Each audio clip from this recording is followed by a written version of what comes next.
Hello hello hello. Good morning दोस्तों, very very good morning.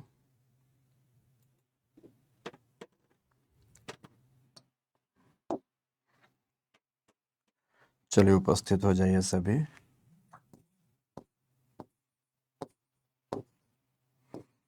आज के टॉपिक में फिर से हम लोग वायुमंडल को ही पढ़ेंगे, अर्थात एटमॉस्फेयर की ये हमारी दूसरी क्लास होगी। वेलकम।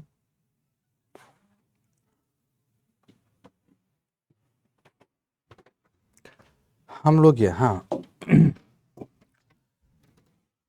वायुमंडल वाले टॉपिक में आज मूल रूप से पढ़ेंगे वायुमंडल की संरचना। वायुमंडल की संरचना, स्ट्रक्चर ऑफ द एटमॉस्फेयर। बहुत इंटरेस्टिंग टॉपिक है, बहुत इंपॉर्टेंट टॉपिक है। जितना ही इंटरेस्टिंग है आज का टॉपिक, उतना ही महत्वपूर्ण भी है।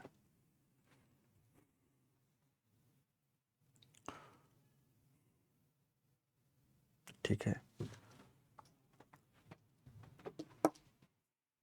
Structure of the atmosphere.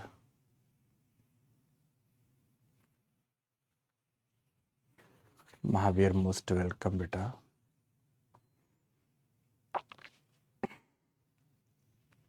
Okay, चलो शुरू करें बातों को।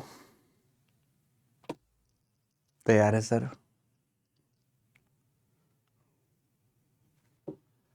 काजल पांचाल में क्या बताऊं बेटा, संपर्क करो संस्था से। मुझे ये सब विषय में बिल्कुल नहीं पता होता बेटा कि मैनेजेरियल चीज़ें कैसे क्या हैंडल होती हैं। क्लास नहीं हो पा रही तो उसको कैसे करना है, क्या ये सब कोचिंग में मेल करो, वो लोग तुरंत आपको रिस्पॉन्स करेंगे, मैसेज करेंगे, उससे आप लोगों को समाधान आएगा। मुझे बस इतना ही पता होता है कि आपकी क्लास लेनी है, आपके जो कमेंट्स आएंगे कक्षागत क्लासगत प्रॉब्लम के, उनके समाधान की बातें करने। शिवम कुमार मोस्ट वेलकम बेटा। सुमित मोस्ट वेलकम बेटा, मोस्ट वेलकम। मैं एकदम फर्स्ट क्लास हूँ बेटा। हम्म। यस बेटा यस, आ जाओ सभी। मैं बढ़िया हूँ बेटा अतुल।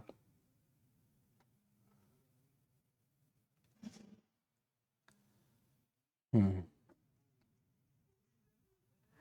अब एक बच्चा फिर से पूछने लगा सेकंड क्लास कब होगी। अरे उल्लू, मैं यही तो बता रहा हूँ तुझको कि मुझे ये सब बातें नहीं पता होती, कितना समझाएं।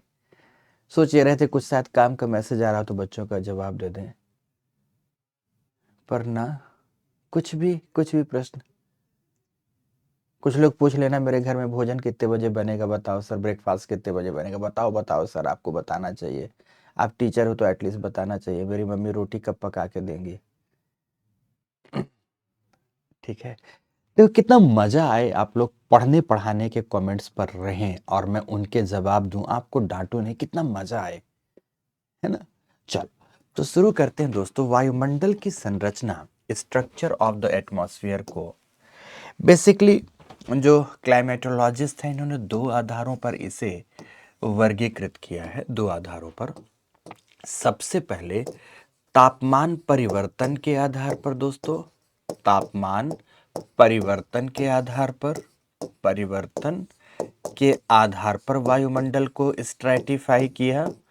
और दूसरे नंबर पर आपको बताना चाहूंगा, रासायनिक गठन के आधार पर, रासायनिक गठन के आधार पर, गठन के आधार पर वायुमंडल को मंडलीकृत किया, मंडलीकृत किया। तो आप लोगों को जब शुरुआत करनी होगी लिखने की, तो वायुमंडल की संरचना में पहली ही लाइन लिखना है कि पृथ्वी सतह से लेकर, कैसे भाषा का कैसे प्रयोग करना है, कैसे, जैसे मैं बोलूंगा वैसे लिखेंगे। पृथ्वी सतह से लेकर अपनी सर्वाधिक ऊंचाई तक, सरफेस टू हायर ऑल्टीट्यूड, है ना। सतह से लेकर अपनी सर्वाधिक ऊंचाई तक हमारा वायुमंडल, हमारा वायुमंडल, वायुमंडल समरूपी नहीं है, बल्कि समरूपी नहीं है, बल्कि हमारा वायुमंडल समरूपी नहीं है, बल्कि कई क्षैतिज परतों में विभाजित है, कई क्षैतिज परतों में विभाजित है। पूर्ण विराम लगाएं। उन परतों या मंडलों का अध्ययन, उन परतों या मंडलों का अध्ययन, मंडलों का अध्ययन हम निम्नलिखित आधारों पर करते हैं, निम्नलिखित आधारों पर करते हैं। लिखो नंबर वन, तापमान परिवर्तन के आधार पर, तापमान परिवर्तन के आधार पर, बेस्ड ऑन टेम्परेचर चेंजेस, तापमान परिवर्तन के आधार पर हमारा वायुमंडल, हमारा वायुमंडल चार क्रमिक लंबवत परतों में विभाजित है, चार क्रमिक लंबवत परतों में विभाजित है। कैसे विभाजित होगा? लिखो नंबर 1, सबसे पहली परत हमारी आएगी क्षोभ मंडल, इंग्लिश में बोलते हैं ट्रोपोस्फेयर,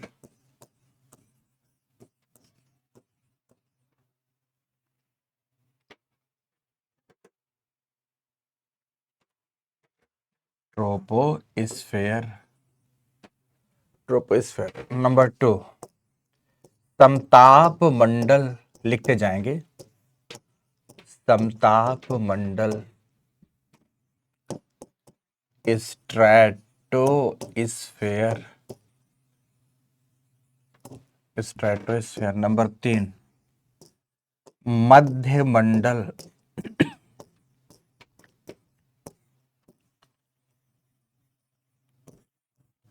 मेसोस्फेयर, नंबर 4 ताप मंडल, थर्मोस्फेयर,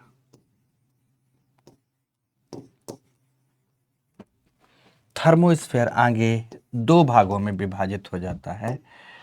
पहला इसकी निचली परत कहलाती है आयन मंडल, आयनोस्फेयर, तो ऊपरी परत कहलाती है बहिर्मंडल, एक्सोस्फेयर,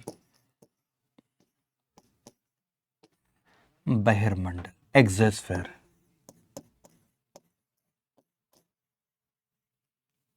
और ये आयनोस्फेयर। ये 4 क्रमिक क्षैतिज परतों में हमारा वायुमंडल विभाजित है। याद करना है आप सबको, क्षोभ मंडल, समताप मंडल, मध्य मंडल एंड ताप मंडल। ताप मंडल ही 2 भागों में है, आयन मंडल एवं बहिर्मंडल। इतने भागों में तापमान परिवर्तन के आधार पर हमारा वायुमंडल विभाजित है। अब इनको डिटेल करना है, इतने से काम नहीं चलना है, इनको डिटेल करना है, और इतना डिटेल कि आज की पूरी क्लास इसी विषय बिंदु पर समाप्त करनी है मुझे। समझो कितना डिटेल होगा, अभी कितना डिटेल होगा, है ना। अब देखो, आप लोग थोड़ी देर के लिए आराम से पेन बंद करके मुझे सुनेंगे, नो कमेंट बाजी। जब तक मैं पूरी बात नहीं समझा दूंगा तब तक आप लोग कोई प्रश्न भी नहीं करोगे, क्योंकि जो भी आप प्रश्न करने वाले होगे मैं 100% में आगे आपको समझा दूंगा। बेसिकली अगर इस संदर्भ में देखा जाए तो हमारा वायुमंडल किस तरह से क्रमिक क्षैतिज परतों में विभाजित है, आप इस ग्राफ चित्र के माध्यम से देख पाएंगे। इस ग्राफ चित्र के माध्यम से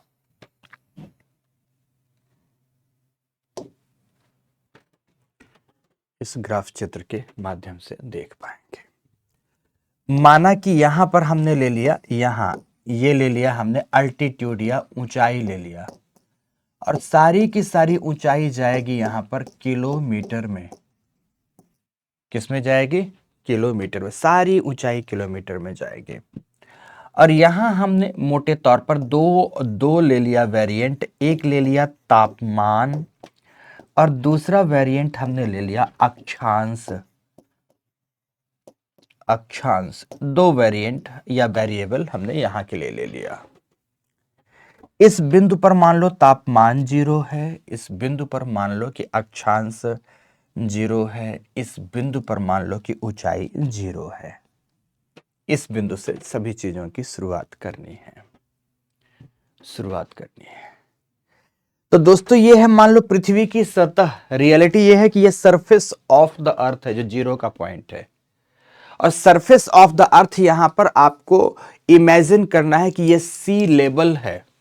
सरफेस ऑफ द अर्थ का अर्थ को आपको एवरेस्ट शिखर नहीं मानना है, आपको हिमालय नहीं मानना है, बल्कि आपको क्या मानना है? सी लेवल को मानना है। तो सी लेवल से अगर हम एवरेज देखें, सी लेवल से एवरेज देखेंगे दोस्तों, तो सी लेवल से इक्वाटोरियल क्षेत्र में लगभग 16 किलोमीटर की ऊंचाई तक, तो पोलर एवं सब पोलर क्षेत्र में लगभग 6 से 8 किलोमीटर की ऊंचाई तक पाया जाता है हमारे पृथ्वी का ये पहला मंडल, जिसे हम कहते हैं क्षोभ मंडल। कौन सा मंडल है ये? पहला मंडल है, जिसे हम कहते हैं क्षोभ मंडल। ये नीचे वाला मंडल ये क्षोभ मंडल है, जिसकी ऊंचाई इक्वाटोरियल क्षेत्र में, मतलब विषुवत रेखीय क्षेत्र में लगभग 16 किलोमीटर की है। लगभग 16 किलोमीटर की है ऊंचाई। ओके, 16 किलोमीटर की है। बट यहां पर ये जो पोलर जोन है, पोल के आसपास है, ये ऊंचाई 6 से 8 किलोमीटर की ही प्राप्त होती है। सब चीजों के कारण सहित बताऊंगा कि आखिर ऐसा क्यों है। आखिर ऐसा क्यों है, ध्यान रखना। आखिर ऐसा क्यों है, समझने की कोशिश करना। ओके, शिवानी मौर्य, आज मेरा बर्थडे है, मेरे तरफ से बहुत बहुत सारी शुभकामनाएं बेटा, बहुत बहुत सारी शुभकामनाएं। तुम लोग जीवन में बहुत अच्छा करो, और आप सभी में से जिसका भी बर्थडे जिस दिन है, हर दिन के लिए मेरी बहुत सारी शुभकामना और ईश्वर से प्रार्थना है दोस्तों कि तुम लोग बहुत अच्छा करो अपने जीवन में। मतलब इतना बुलंदियों को सच बताऊं कि छुओ ना, इतना अच्छा लगता है जब अपने विद्यार्थी सफल होते हैं। विद्यार्थी सफल होते, देखो अभी अभी 2 मिनट पहले जब आपकी क्लास में था, किनारे पे खड़ा होकर एक बच्चे से बात कर रहा था। वो बेसिकली ब्यूरोक्रेट है, इतना अच्छा लग रहा था बात करके उससे। सब अपनी आप बीती बता रहा था, तमाम चीज़ें कि सर कैसे कैसे अपनी शुरुआत की और यहाँ तक हूँ, सबके आशीर्वाद और सबके सहयोग से। बहुत अच्छा लग रहा था। तो बस इतना कहना चाहूँगा दोस्तों कि आप सब अपने जीवन में बहुत खुश रहो, बहुत उन्नति करो, बुलंदियों को छुओ और अपने जीवन को इतना सार्थक बनाओ कि आपका जीवन दूसरों के लिए उदाहरण बन जाए।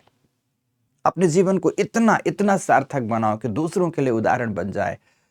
आपको अपना लोग आसपास के सारे बच्चे आपको अपना आइडियल मानने लगे, आपको अपना रोल मॉडल मानने लगे, उस दिन आपका जीवन सफल और सार्थक माना जाएगा दोस्तों।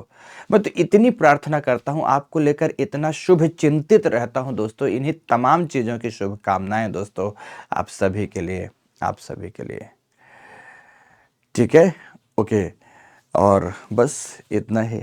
और बर्थडे और इन तमाम चीज़ों की खुशी तो रहती ही है, मैं देख पा रहा हूँ। अब आज जैसे एक उदाहरण देता हूँ, मेरा बेटा अभी छोटा है, बहुत छोटा है, प्री नर्सरी क्लास में है, मतलब 3 साल कुछ महीने का है, प्री नर्सरी क्लास में है। आज उसका भी बर्थडे है। तो बेसिकली मैंने अब उसको क्या समझ में आता, बहुत बर्थडे वगैरह समझ में आता नहीं, पर उसको सरप्राइज गिफ्ट्स मिलते हैं, अपने फ्रेंड्स को गिफ्ट देगा, फिर सारे सारे दोस्त उसको हैप्पी बर्थडे बोलेंगे, तमाम तमाम चीज़ें। इस चीज़ की उसके अंदर इतनी खुशी और इतनी ललक थी कि हम 2 दिन से देखकर हैरान थे कि यार छोटे बच्चे भी अपने बर्थडे को सेलिब्रेट करना जानते हैं। और अभी थोड़े दिन तक ही ये रहेगा बेटा, फिर थोड़े दिन बाद आप अपना बर्थडे सेलिब्रेट नहीं करते, फिर आपके लोग आपका बर्थडे सेलिब्रेट करते हैं, आप तो वैसे ही कहते हैं ना साक्षी भाव में आ जाते हैं, साक्षी भाव में आ जाते हैं। तो आज थोड़ी सी सुबह से इस बात की भी व्यस्तता थी कि उसकी प्रिपरेशन, उसको स्कूल जाना था, स्कूल में अपने दोस्तों अपने अपने जो छोटे छोटे बच्चे थे उन सब के साथ सेलिब्रेट करना था।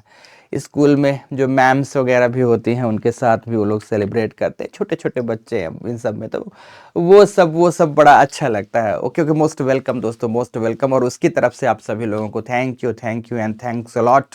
हार्टिएस्ट थैंक यू दोस्तों। तो ये सब चीज़ें मेरे मेरे कहने का मतलब कुल मिला के है कि आप लोगों की जो ये जन्मदिन की खुशियां हैं मैं समझ पा रहा हूँ। तो मेरी तरफ से बहुत बहुत शुभकामनाएं आप सबको, जब भी किसी भी दिन किसी का कोई जन्मदिन है।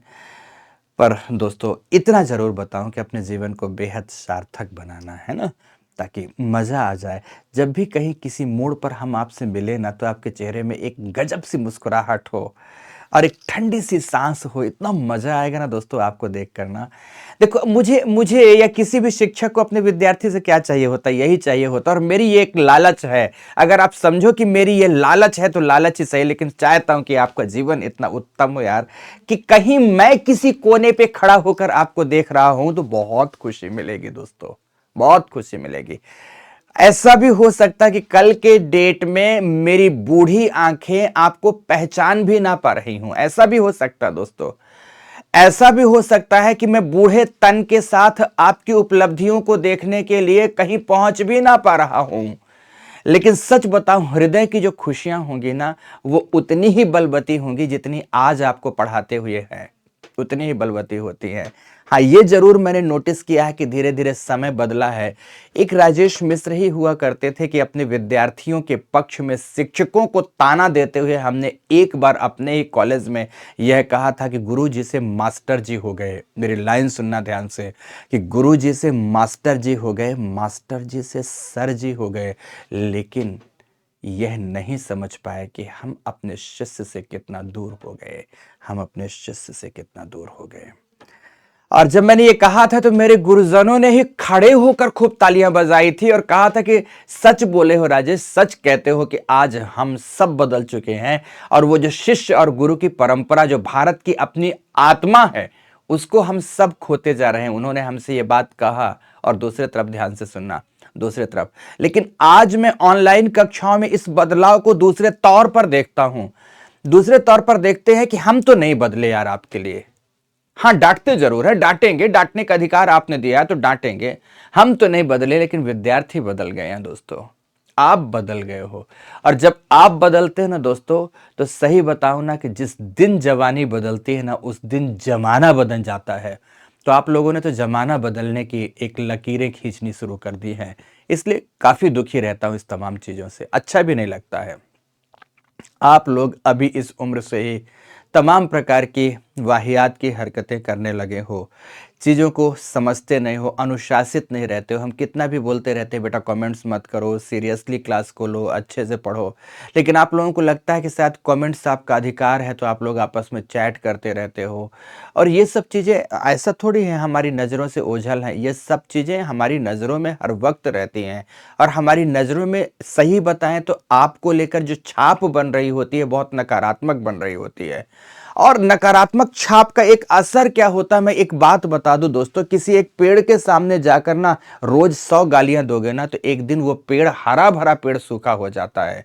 तो जब आप रोज ये हरकतें करते हैं, और मेरी क्लास लंबी चलनी है आपके साथ, हर शिक्षक की क्लास लंबी चलनी है, आपकी हरकतों के साथ हर शिक्षक आपके बारे में जब भला बुरा सोच रहा होता है, तो दोस्तों सच बताऊं, सकारात्मकता तो आपके जीवन में नहीं आ पाती है।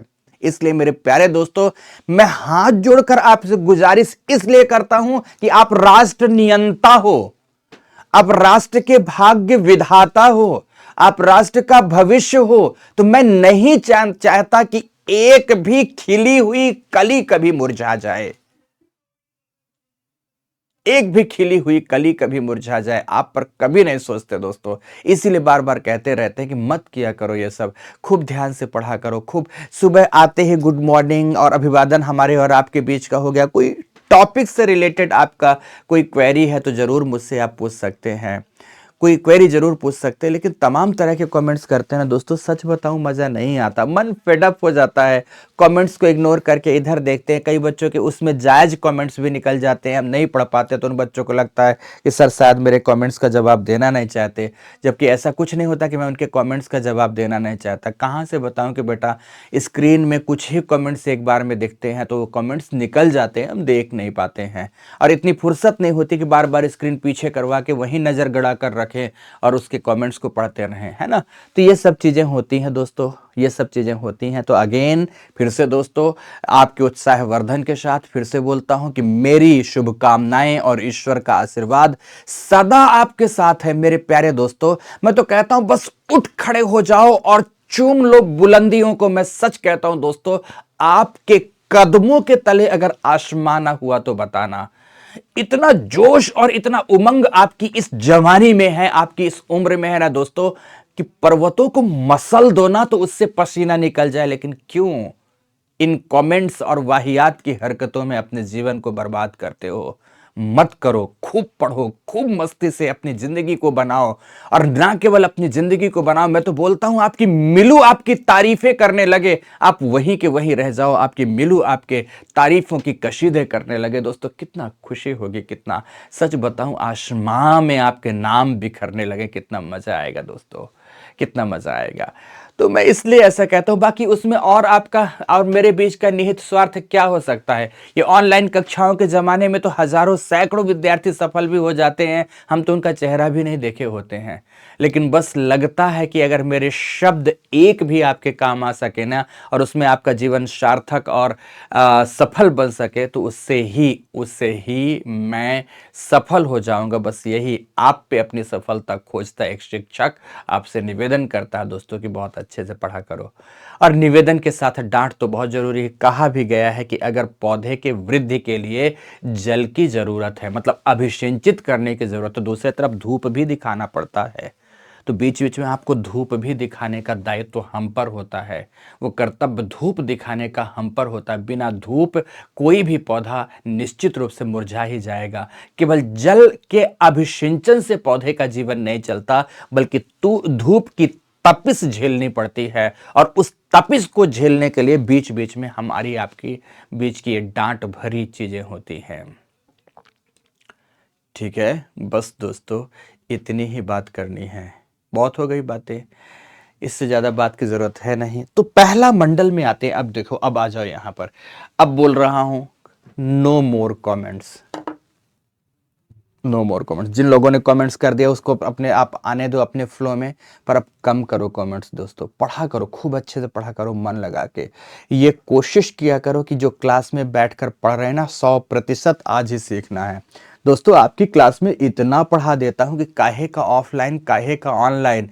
ये भी एक लाइन ध्यान रखना दोस्तों कि आप सब इस समय पर पैन इंडिया सब लोग एक दूसरे से जुड़े, पैन वर्ल्ड जुड़े हुए हो। जितनी बातें आपको पढ़ा दे रहा हूं ना इन ऑनलाइन कक्षाओं को, आप किसी संस्था के किसी के भी नोट्स मंगवा लेना। क्लास नोट्स की बात कर रहे हैं, प्रिंटेड मटेरियल की नहीं। प्रिंटेड मटेरियल तो सारा का सारा पोथी पत्रा कोई भी लिख सकता है, यहां से cut paste copy. Class notes देख लेना, इतना कहीं किसी ने कभी नहीं पढ़ाया होगा। जब हम पढ़ाने के लिए तैयार हैं तो आप पढ़ लो दोस्तों, मजा आ जाएगा आपको। ठीक है, ओके, चलो यहां आते हैं, तापमान और अक्षांश। दोस्तों होता क्या है कि पृथ्वी सतह से जब हम ऊंचाई की ओर जाते हैं, माना कि यहां पर मोटे मोटे तौर पर पृथ्वी सतह का औसत तापमान 15 डिग्री सेल्सियस है। पृथ्वी सतह का औसत तापमान 15 डिग्री सेल्सियस है। अब 15 डिग्री सेल्सियस तापमान से जब आप ऊंचाई की ओर जाते हैं तो क्रमशः क्रमशः तापमान में कमी आती है, और तापमान में कमी दोस्तों 6.5 डिग्री सेल्सियस पर किलोमीटर की दर से आती है। और इस तापमान की कमी इस तापमान की कमी को हम नॉर्मल लैप्स रेट कहते हैं। ये नॉर्मल लैप्स रेट मतलब तापमान पतन दर है कि जब क्षोभ मंडल में हम ऊंचाई के साथ जाते हैं, ऊंचाई पर जाते हैं, तो ऊंचाई के साथ तापमान में निरंतर लगभग औसत रूप से इस दर से, मतलब 1 किलोमीटर पे जाएंगे तो 6.5 डिग्री सेल्सियस तापमान में गिरावट आएगी। इस दर से, इस तापमान की गिरावट के दर से तापमान घटता है और यहां घटता हुआ इसकी सर्वाधिक ऊंचाई पर लगभग लगभग -80 डिग्री सेल्सियस तक पहुंच जाता है। यहां क्षोभ मंडल की सर्वाधिक ऊंचाई तक -80 डिग्री सेल्सियस तक पहुंच जाता है। क्योंकि यहां पर क्षोभ मंडल ध्रुवीय क्षेत्रों में कम ऊंचा है, इसलिए यहां तापमान -45 डिग्री सेल्सियस होता है। आप मुझसे यह प्रश्न भी कह सकते हैं कि सर, इक्वेटोरियल क्षेत्र में, विषुवतीय क्षेत्र में क्षोभ मंडल की परत मोटी है जबकि ध्रुवीय क्षेत्र में पतली है, ऐसा क्यों? इसका कारण क्या है? तो जवाब है, यहां सालों भर तापमान अधिक है। सालों भर तापमान की अधिकता के कारण हवाएं गर्म होती हैं और गर्म होकर संवहन को प्राप्त करती हैं, कन्वेक्शन को प्राप्त करती हैं।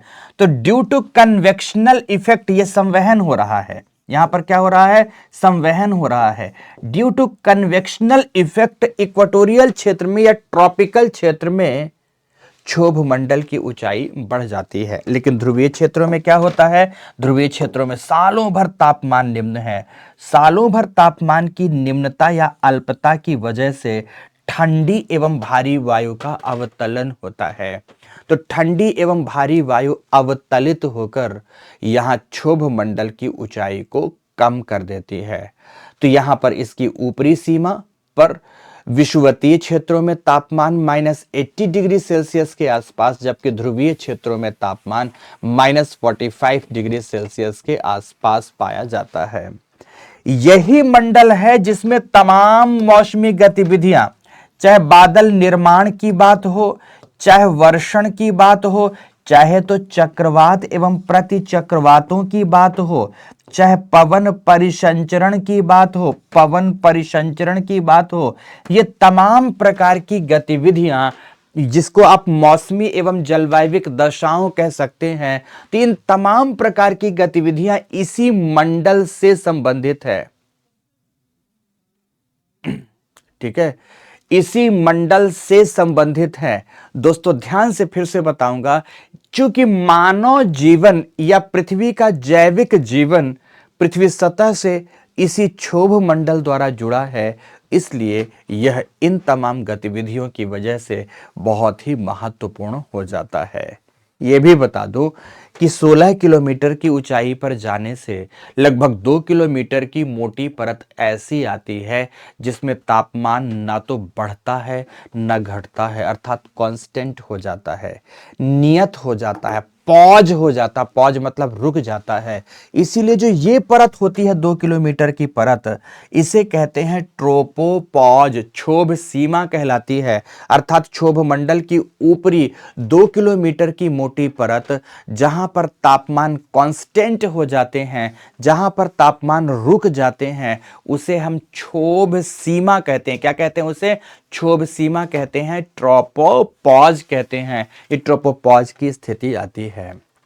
आफ्टर दैट दोस्तों, अगेन आफ्टर दैट, इसके बाद फिर से बारी आती है दूसरे मंडल की, और दूसरा वाला मंडल पाया जाता है जिसे हम समताप मंडल कहते हैं। समताप मंडल की ऊंचाई पाई जाती है, दोस्तों ध्यान रखना, समताप मंडल की ऊंचाई पाई जाती है विषुवतीय क्षेत्रों से या ध्रुवीय क्षेत्रों से कहीं से भी 50 किलोमीटर पर। कहाँ पाई जाती है? ये 50 किलोमीटर की ऊंचाई तक पाया जाता है हमारा समताप मंडल। एक बात याद रखना कि समताप मंडल की मोटाई ध्रुवीय क्षेत्रों में ज्यादा होगी जबकि ट्रॉपिकल क्षेत्रों में कम होगी। क्यों ऐसा होगा? क्योंकि ट्रॉपिकल क्षेत्रों में क्षोभ मंडल की ऊंचाई अधिक हो जाती है और क्षोभ मंडल यहाँ पोलर क्षेत्र में नीचे होता है, तो समताप मंडल यहाँ मोटा हो जाएगा, यहाँ पर पतला हो जाएगा, ऐसा प्राप्त होगा। अब इसकी अपनी एक बहुत बड़ी विशेषता है, इसकी अपनी बहुत बड़ी विशेषता है कि ये पूरा का पूरा मंडल ओजोन गैसों से भरा पड़ा है। पूरा समताप मंडल ओजोन गैसों से भरा पड़ा है। ओजोन की मात्रा प्रचुर पाई जाती है। वही ओजोन जो सूर्य किरणों में उपस्थित पराबैंगनी किरणों को अवशोषित कर हमारे पृथ्वी तंत्र में इनके घातक प्रभावों से हमारी रक्षा करती है। तो ये ओजोन परत यहां पर कई कई कई क्षैतिज परतों में है। तो कुल मिलाकर एक लाइन ध्यान रखना कि ओजोन यहां पर ऐसा नहीं कि बिखरी हुई है, बल्कि व्यवस्थित क्षैतिज परतों के रूप में पाई जाती है। क्योंकि यह मंडल क्षैतिज परतों में विभाजित है, तो परतों में विभाजित होने की वजह से ही इसे इंग्लिश में स्ट्रेटोस्फेयर कहा गया है। स्ट्रैटो का मतलब ही होता है स्ट्रैटा, मतलब परत, परतदार मंडल। लेकिन आप कह सकते हैं सर ये समताप मंडल क्यों कहलाता है? देखो, अगर हम ऊंचाई के साथ जाते हैं ना इस वायुमंडल में, इस मंडल में, तो ऊंचाई के साथ ऐसा नहीं कि तापमान इसमें समान बना रहता है। ऊंचाई के साथ इसमें तापमान दोस्तों बढ़ता है, और तापमान बढ़ता हुआ इसकी सर्वाधिक ऊंचाई तक 0 डिग्री सेल्सियस तक पहुंच जाता है। देखो यहां -80 से 0 डिग्री सेल्सियस तक तापमान पहुंच गया, मतलब तापमान बढ़ा है। समताप मंडल का मतलब यह नहीं है कि यहां पर ऊंचाई के साथ तापमान समान बना रहता है, बल्कि इसका सही मामले में अर्थ यह है कि यहां ऊंचाई के साथ पाई जाने वाली जो क्षैतिज परतें हैं, उन परतों का आंतरिक तापमान विषुवत रेखा से लेकर ध्रुवों के बीच समान बना रहता है। इसीलिए बेटा इसे क्या कहा जाता है? इसे मूल रूप से क्या कहते हैं? मूल रूप से इसे समताप मंडल कहते हैं। मजे की बात यहां कि इसके ट्रॉपिकल जोन में, उष्णकटिबंधीय क्षेत्र में, ओजोन का निरंतर निर्माण एवं विखंडन होता रहता है। कैसे? जैसे मान लो यहां पर O3 बना, O3 टूटकर O2 और O में बदल जाता है, फिर ये टूटेगा और फिर से जुड़ेगा तो ये O3 बनेगा, फिर ये टूट जाएगा और टूटकर O2 प्लस O में बदलेगा, फिर ये जुड़कर O3 बन जाता। तो इस प्रकार से ओजोन बनने तथा विखंडित होने की प्रक्रिया इस मंडल में निरंतर चलती रहती है। इसकी खोज किया था चैपमैन महोदय ने, इसलिए इस प्रक्रिया को चैपमैन साइकिल के नाम से जाना जाता है। यह भी याद रखिएगा कि इस मंडल में ओजोन बनने एवं विखंडित होने की प्रक्रिया मूल रूप से ट्रॉपिकल जोन में हो रही होती है। पोलर जोन में ओजोन बनने की प्रक्रिया नहीं होती। पोलर जोन में केवल ओजोन टूटती है, यहां पर ओजोन बनती है, और मंद क्षैतिज पवनों के माध्यम से यहां पर बनी हुई ओजोन पोलर जोन की ओर जाती है। अर्थात ओजोन निर्माण करने में भूमिका ट्रॉपिकल जोन की है, पोलर जोन या फ्रीजिड जोन की भूमिका नहीं होती। कई बच्चे मुझसे पूछने लगते हैं सर ओजोन छिद्र का कारण बता दीजिए, ओजोन होल का कारण बता दीजिए। तो अरे बेटा, ओजोन छिद्र एवं ओजोन होल पर्यावरण में मुझे ही पढ़ाना है। What is ozone depletion? What is ozone hole? What is Doppler unit? What reason behind this? इसके प्रोटेक्शन के लिए कौन कौन से कन्वेंशन हुए, कौन कौन से प्रोटोकॉल्स लाए गए, सब कुछ की बात करते हैं। कहाँ? इन्वायरमेंट वाले सेक्शन में। बस इतना यहां पर जानना है कि यहां पर ओजोन पाई जाती है। ओजोन निर्माण ट्रॉपिकल जोन में होता है, विखंडन भी होता है, पर निर्मित होकर यही ओजोन ही पोलर जोन की ओर जाती है। पोलर जोन में केवल विखंडन की प्रक्रिया ही पाई जाती है। तो ये इसकी अपनी विशेषता है। दूसरी विशेषता और क्या है? पृथ्वी सतह से जो भी वायुयान या जेट यान उड़ाए जाते हैं, मैं अब जेट यान बनाऊं तो बहुत अच्छा तो नहीं बना सकता, पर चलो मान लेते हैं कि थोड़ा सा कुछ आर्ट का प्रयोग करता हूं।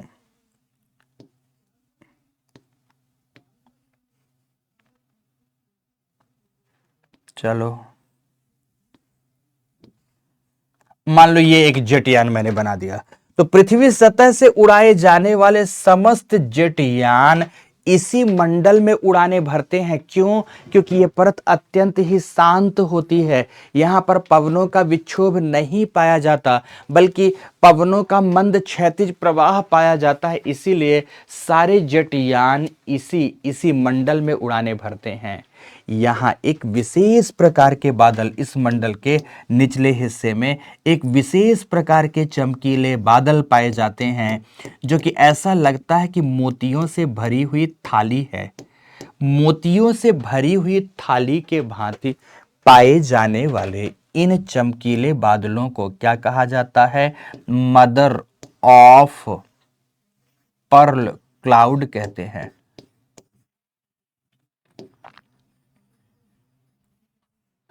मदर ऑफ पर्ल क्लाउड कहा जाता है। हिंदी में कहते हैं मुक्ता मेघ की जननी, मुक्ता मेघ की जननी, मदर ऑफ पर्ल क्लाउड कहा जाता है। फिर दोस्तों आपको बता दूं, इसकी ऊपरी सीमा तक पहुंचेंगे तो फिर से तापमान कांस्टेंट हो जाता है, जिसे आप स्ट्रैटोपॉज कहते हैं।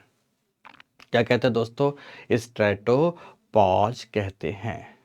ओके, ऐसा कुछ समझ में आई बात कि नहीं? तो अब इसके बाद बढ़ते हैं। अब इसके बाद दोस्तों यहां ध्यान रखना कि फिर से जब आप इस ऊंचाई पर पहुंचोगे, मतलब 50 किलोमीटर से लगभग 80 किलोमीटर की ऊंचाई तक पहुंचोगे, तो इस ऊंचाई पर पहुंचते पहुंचते फिर से तापमान में कमी आने लगती है। फिर तापमान में कमी आई, तापमान में कमी आई, और तापमान में कमी के साथ ध्यान रखना इसकी ऊंचाई लगभग 80 किलोमीटर हो जाती है। तो 50 से 80 किलोमीटर के मध्य मेसोस्फीयर पाया जाता है, जहां तापमान फिर घटता है, और तापमान घटता हुआ -85 डिग्री सेल्सियस से -110 डिग्री सेल्सियस तक पहुंच जाता है। बहुत कम तापमान हो जाता है। हमारे वायुमंडल का सबसे कम तापमान बेसिकली इस मेसोस्फीयर में ही पाया जाता है, इस मेसोस्फीयर में ही पाया जाता है। अब एक बच्चे ने पूछा तापमान घटने एवं बढ़ने का कारण क्या है? अरे सब बता भी रहा हूं तब भी तुमको जितेंद्र समझ में नहीं आता तो मैं क्या बोलूं। मैंने इसमें बताया कि इसमें घटने का कारण नॉर्मल लैप्स रेट है, इसमें बढ़ने का कारण पराबैंगनी किरणों का अवशोषण है। फिर यहां पर पराबैंगनी किरणें नहीं है तो नॉर्मल लैप्स रेट के कारण तापमान फिर घटने लगा। यह मध्य मंडल कहलाता है। इसकी विशेषता है कि यहां पर आपको टूटते हुए तारे दिखाई देते हैं। उल्का पिंड इसी मंडल में आकर जल उठते हैं एवं टूटते तारों के रूप में दिखते हैं, जिन्हें आप शूटिंग स्टार कहते हैं। टूटते तारों को आप किस नाम से जानते हैं? शूटिंग स्टार के नाम से जानते हैं। यहाँ भी एक विशेष प्रकार के कुछ चमकीले बादल पाए जाते हैं। इन चमकीले बादलों को नॉक्टिलूसेंट क्लाउड कहते हैं। नॉक्टिलूसेंट क्लाउड के नाम से जाना जाता है। इसकी ऊपरी सीमा भी 2 किलोमीटर तक तापमान को कांस्टेंट रखती है, जिसे मेसोपॉज के नाम से जाना जाता है। और इसके बाद वायुमंडल की सर्वाधिक ऊंचाई तक, वायुमंडल की ऊंचाई मोटे मोटे तौर पर जो ज्ञात है उसे तो 1100 किलोमीटर माना गया है। पर अब तो नए एक्सपेरिमेंट बताते हैं कि अति विरल अवस्था में, मतलब बहुत विरल अवस्था में ही सही, वायुमंडल लगभग 79 किलोमीटर तक पाया जाता है। पर मोटे तौर पर अगर वायुमंडल की ऊंचाई हम 3200 किलोमीटर माने, कितनी मान ले? 3200 किलोमीटर की मान ले। इतना है नहीं वायुमंडल, वायुमंडल रियल सेंस में हमारा 1100 किलोमीटर के आसपास पाया जाता है, ध्यान रखिएगा। 3200 किलोमीटर मान ले तो 80 से लेकर 3200 किलोमीटर के बीच हमारा थर्मोस्फेयर पाया जाता है। और थर्मोस्फेयर 2 मंडलों में बटा है। थर्मोस्फेयर 2 मंडलों में बटा है। इसके नीचे 620 किलोमीटर मोटाई तक की परत, 620 किलोमीटर मोटाई तक की जो परत है उसे हम आयन मंडल कहते हैं, और उसके बाहर की जो परत होती है वो बहिर्मंडल हो जाती है। ये 620 किलोमीटर तक की मोटी परत आयन मंडल है, और उसके ऊपर की परत फिर बहिर्मंडल कहलाती है। आयन मंडल की विशेषता है कि यहां पर सभी महत्वपूर्ण गैसें सूर्य की उच्च ऊर्जा के प्रभाव से आयनाइज्ड हो जाती हैं। गैसों के आयनाइज्ड स्वरूप पाए जाने की वजह से ही इसे हम आयन मंडल के नाम से जाना जाता है, आयन मंडल के नाम से जानते हैं, जिसमें कई क्रमिक क्षैतिज परतें पाई जाती हैं। जैसे सबसे नीचे ऑक्सीजन, आयनित ऑक्सीजन की परत होती है, इसके ऊपर नाइट्रोजन की परत होती है, इससे ऊपर हीलियम की परत होती है, इससे ऊपर हाइड्रोजन की परत होती है, जिन्हें भिन्न भिन्न नामों से भी जानते हैं। इसे डी लेयर कहते हैं, इसे ई लेयर कहते हैं, इसे एफ लेयर कहते हैं और इसे जी लेयर कहते हैं। D E F G in layer के नाम से जाना जाता है, परतों के नाम से जाना जाता है। इनको जिन विद्वानों ने खोजा है उनके नाम के आधार पर इसको स्पोर्डिक लेयर, इसको कैनले हेविसाइट लेयर और इसे एप्लेटन लेयर आदि के नाम से भी जाना जाता है। पर इन परतों की केवल एक बड़ी महत्वपूर्ण विशेषता है कि यह अपने आप में आयनाइज्ड हैं। आयनाइजेशन के क्रम में सूर्य के प्रकाश में उपस्थित जो गामा रेज हैं, एक्स रेज है, इनका और कुछ मात्रा में पराबैंगनी किरणों का भी ये क्या कर लेती हैं दोस्तों, ये अवशोषण कर लेती हैं या परावर्तन कर देती हैं। तो इससे भी हमारे पृथ्वी की रक्षा हो पाती है। और इसकी दो बड़ी महत्वपूर्ण विशेषता होती है दोस्तों इस मंडल की। एक एक सबसे बड़ी विशेषता है इसकी, एक विशेषता जिसे आप जरूर जानते होंगे कि यहां पर अरोरा की परिघटना पाई जाती है। अरोरा मतलब जब ध्रुवीय क्षेत्रों में रात्रि काल होता है तो रात्रि काल में एक चमकीला, कभी गुलाबी, कभी नारंगी, कभी नीला प्रकाश दिखाई देता है ध्रुवीय क्षेत्रों में, जिसे हम लोग अरोरा कहते हैं, निशा दीप्ति कहते हैं। ये अरोरा दोनों ही गोलार्धों में पाया जाता है। उत्तरी गोलार्ध में इस अरोरा को कहते हैं बोरियोलिस, बोरियोलिस के नाम से जानते हैं, और दक्षिणी गोलार्ध में यही अरोरा कहलाता है ऑस्ट्रालिस, ऑस्ट्रालिस के नाम से जाना जाता है। एक घटना तो इसकी अरोरा की हो गई। दूसरी इसकी एक बड़ी महत्वपूर्ण घटना है, दूसरी महत्वपूर्ण घटना है कि ये जो रेडियो वेव्स होती हैं तो उनको ट्रांसमिट करता है। रेडियो ट्रांसमिशन में इसकी भागीदारी है, ट्रांसमिशन में इसकी भागीदारी है।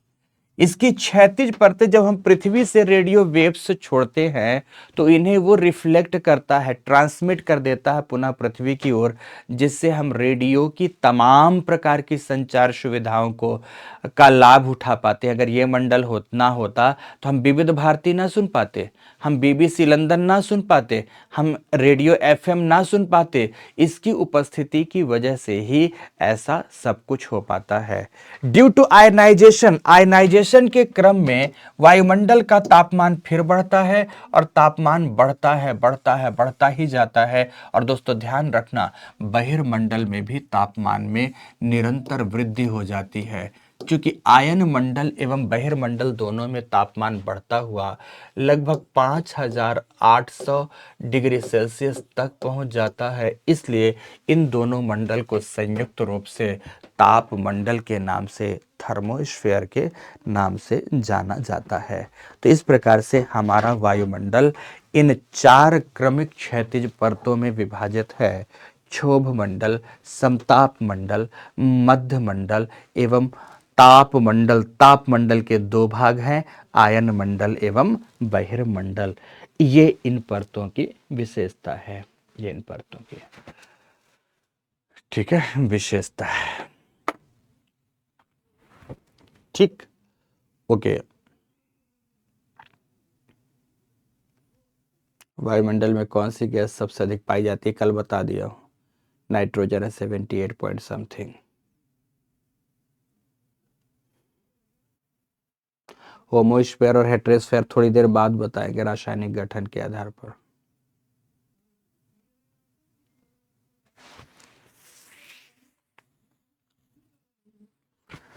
आरती शर्मा, बिल्कुल है बेटा। बोरियल का मतलब होता है उत्तर और ऑस्ट्रॉस का मतलब होता है दक्षिण। तो बोरियालिस मतलब उत्तरी, ऑस्ट्रॉलिस मतलब दक्षिणी।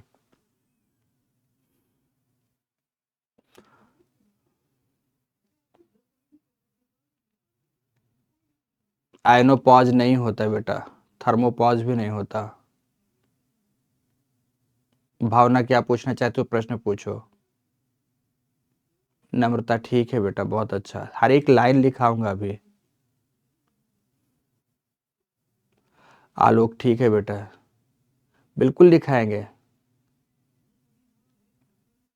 सब लोग पहले चित्र बनाओ, बिल्कुल लिखाएंगे, एक एक लाइन लिखाएंगे।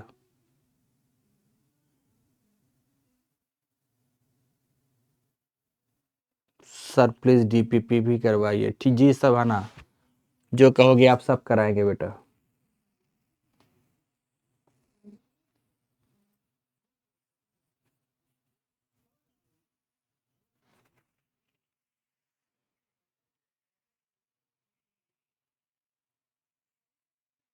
कैपिलरी वाटर का उपयोग पौधे की जड़ें नहीं करती, क्योंकि क्योंकि वो बेसिकली हर समय उपलब्ध होता नहीं है और बहुत पतली पतली नशिकाओं के माध्यम से आता है। खुशबू वनस्पतियां ग्रो करने के लिए किस जल का उपयोग करती हैं? मैंने कल ही उसी दिन बता दिया था बेटा कि जो हाइड्रोस्कोपिक वाटर होता है सब सर्वाधिक उपयोग उसका करती है, ग्रेविटी वाटर का भी उपयोग करती है।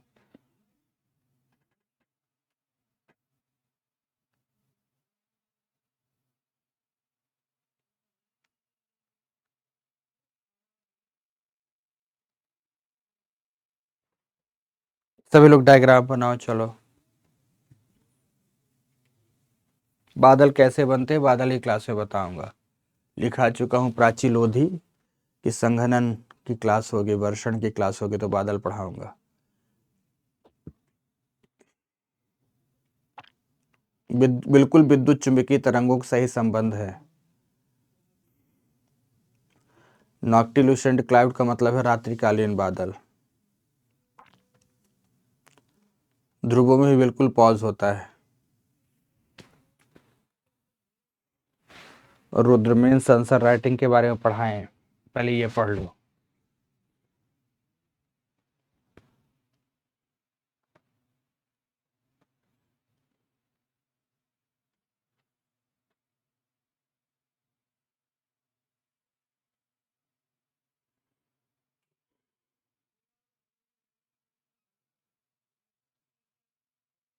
प्रीति मौर्य, नहीं पता फिर बेटा, मुझे तुम्हारा प्रश्न देख लिया।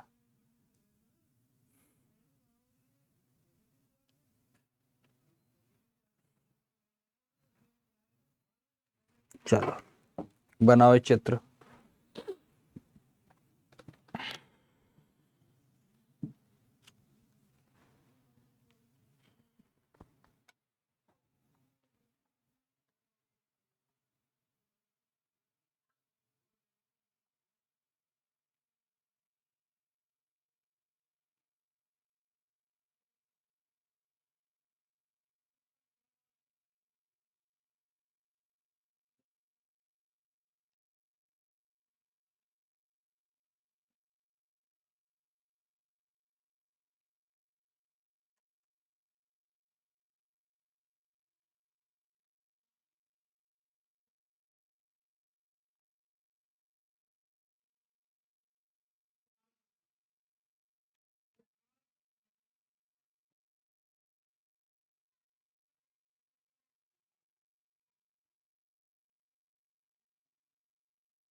बन गया।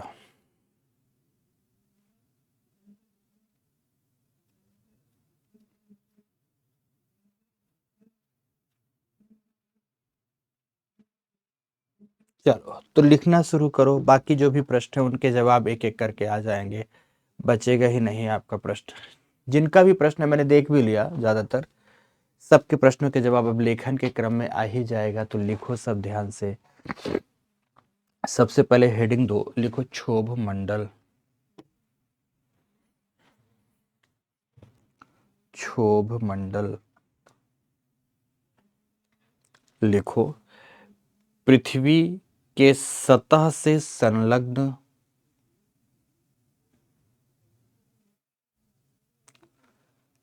पृथ्वी के सतह से संलग्न वायुमंडल की सबसे पतली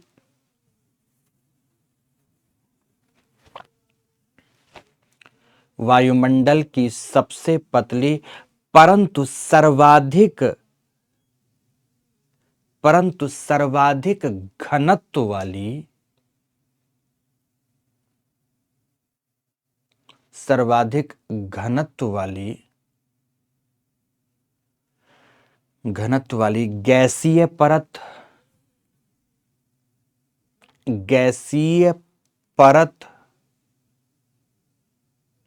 जहां विविध प्रकार की मौसमी एवं जलवायविक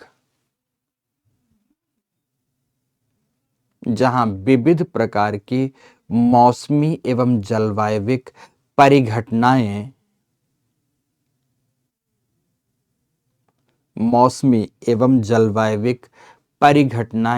विद्यमान रहती हैं।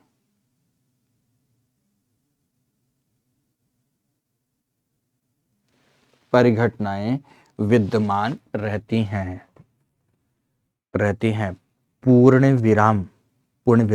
फिर लिखेंगे पैरा चेंज करते हुए, लिखे इस मंडल में ऊंचाई के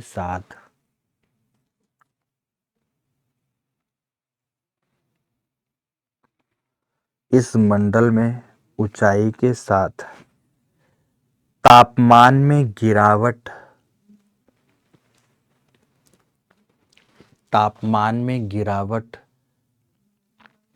नॉर्मल लैप्स रेट के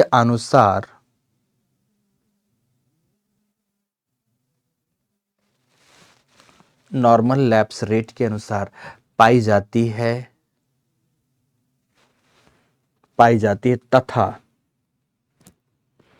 तथा सर्वाधिक ऊंचाई पर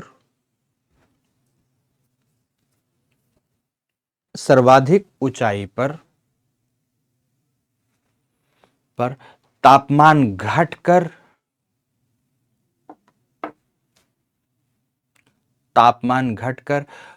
उष्णकटिबंधों में -80 डिग्री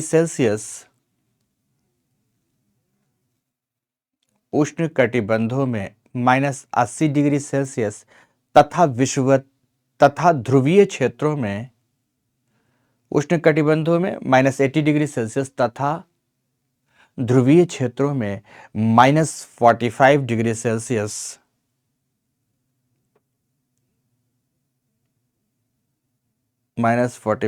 सेल्सियस तक पहुंच जाता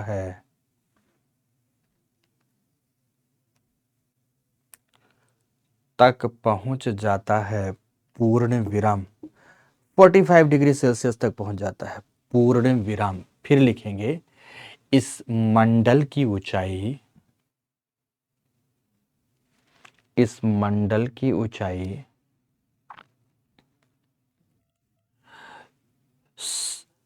विषुवतीय क्षेत्रों में 16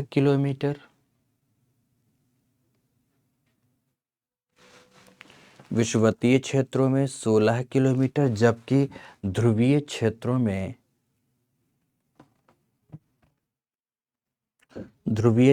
में 6 से 8 किलोमीटर में पाई जाती है।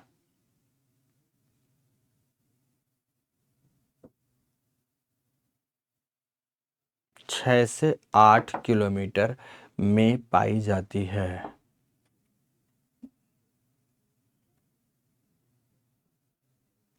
में पाई जाती है। पूर्ण विराम, पूर्ण विराम। ठीक है, पाई जाती है। जिसका कारण विषुवतीय संवहन एवं ध्रुवीय, जिसका कारण विषुवतीय संवहन एवं ध्रुवीय ठंडी भारी वायु का अवतलन है।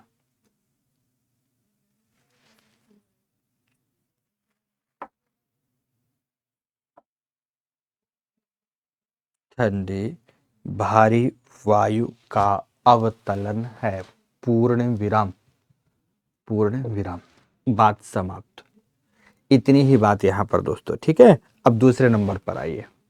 दूसरे नंबर पर लिखिए समताप मंडल।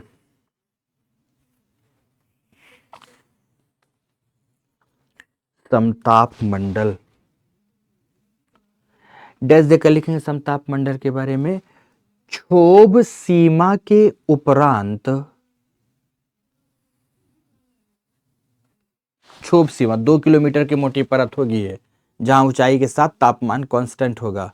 क्षोभ सीमा के उपरांत लगभग 50 किलोमीटर की ऊंचाई तक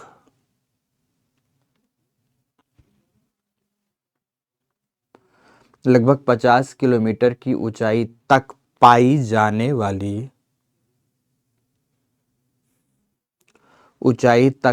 जाने वाली वायुमंडलीय परत,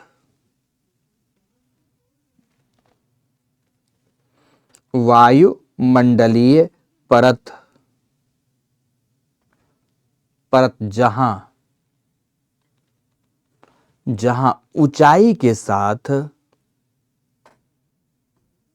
ऊंचाई के साथ तापमान बढ़ता हुआ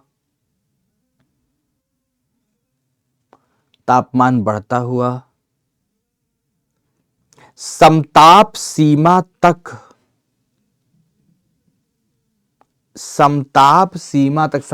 मतलब ऊपरी सीमा 50 किलोमीटर वाली समताप सीमा तक लगभग 0 डिग्री सेल्सियस में पहुंच जाता है।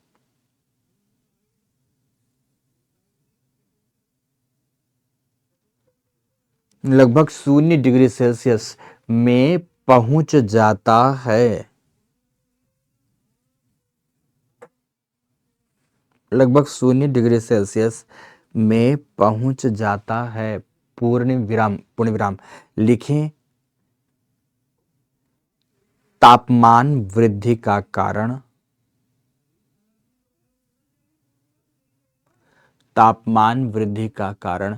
ओजोन निर्माण एवं विखंडन के क्रम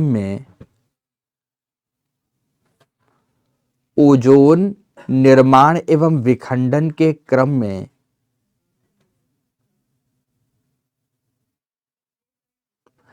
पराबैंगनी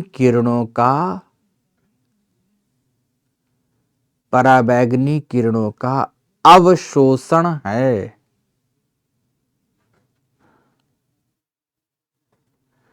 पराबैंगनी किरणों का अवशोषण है।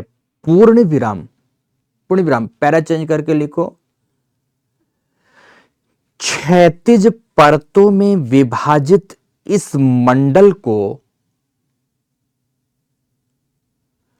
कई परतों में विभाजित है। इस मंडल को स्ट्रैटोस्फीयर, इंग्लिश में स्ट्रैटा शब्द STRATA, स्ट्रैटोस्फीयर कहा जाता है, जिसके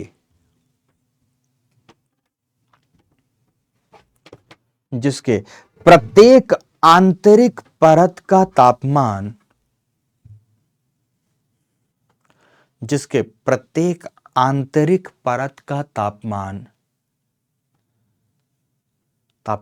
समान पाए जाने की वजह से, आंतरिक परत का तापमान हर जगह समान होगा, समान पाए जाने की वजह से तापमान समान पाए जाने की वजह से इसे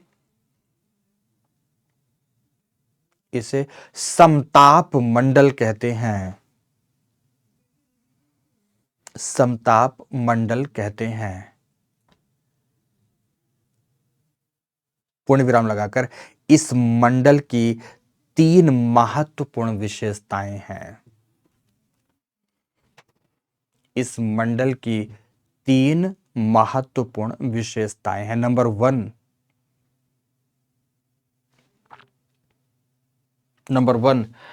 क्षोभ मंडल में पाए जाने वाले टर्बुलेंसेस, यहां से शुरुआत करनी है बात लिखने की। नंबर 1 में क्षोभ मंडल में पाए जाने वाले विक्षोभ, टर्बुलेंस का मतलब होता है विक्षोभ, विक्षोभ के विपरीत यह मंडल अत्यंत शांत है। के विपरीत यह मंडल अत्यंत शांत है, जहां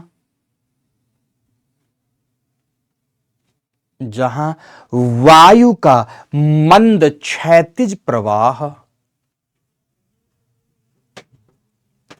जहां वायु का मंद क्षैतिज प्रवाह पाया जाता है। मंद क्षैतिज प्रवाह पाया जाता है, इसीलिए इसे नहीं, इसीलिए यहां जेटयान आदि उड़ाए जाते हैं। शांत वायु, वो चीर कर जेटयान पहुंच जाएंगे, सीधे कहां पहुंच जाएंगे? समताप मंडल में, और वहां पर उड़ाने भरेंगे। जेटयान आदि उड़ाए जाते हैं। पूर्ण विराम लगाओ, पहली बात समाप्त। दूसरी बात लिखो, यह मंडल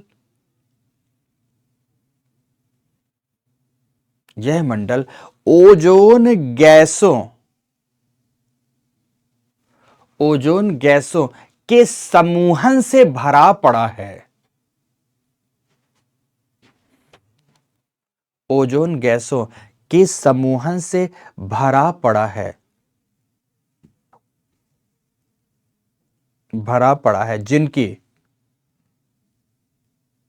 जिनका सर्वाधिक घनत्व 18 से 25 किलोमीटर के मध्य पाया जाता है। जिनका सर्वाधिक घनत्व 18 से 25 किलोमीटर के मध्य पाया जाता है, जिसे ओजोनोस्फीयर मतलब ओजोन मंडल भी कहते हैं। जिसे ओजोन मंडल भी कहते हैं। पूर्ण विराम लगाकर इसी पैराग्राफ में लिखे, इस मंडल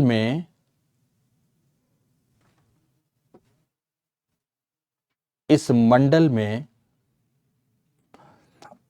ओजोन बनने तथा विखंडित होने की इस मंडल में ओजोन बनने तथा विखंडित होने की चक्रीय प्रक्रिया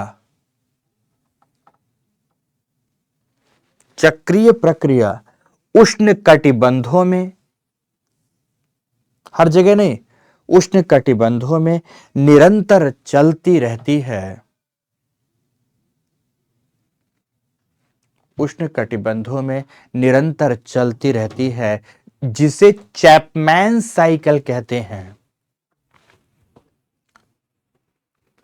जिसे चैपमैन साइकिल कहते हैं। Chapman cycle. तो लास्ट बात लिखेंगे, तीसरा बिंदु लिखेंगे, इस मंडल की निचली परत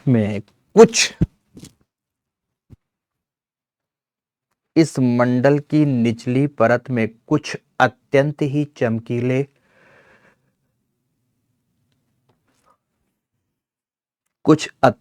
चमकीले श्वेत रंग के, श्वेत मतलब सफेद, कुछ अत्यंत ही चमकीले श्वेत रंग के बादल पाए जाते हैं।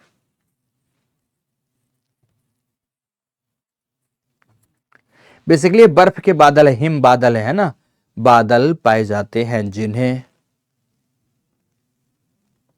जिन्हें मुक्ता मेघ की जननी, मदर ऑफ पर्ल क्लाउड, इसकी हिंदी है ये शब्द, मुक्ता मेघ की जननी, मदर ऑफ पर्ल क्लाउड कहा जाता है।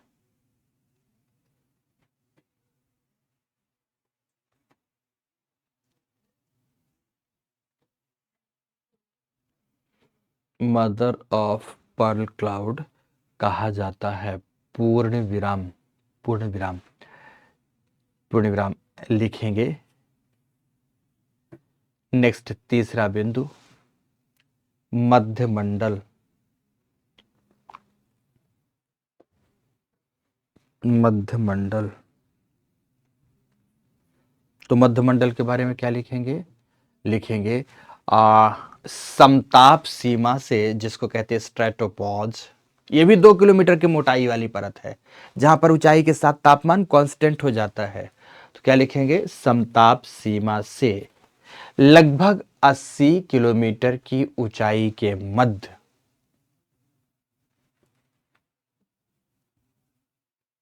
समताप सीमा से लगभग 80 किलोमीटर की मोटाई के मध्य या ऊंचाई के मध्य मध्य पाई जाने वाली, पाई जाने वाली वायुमंडलीय परत,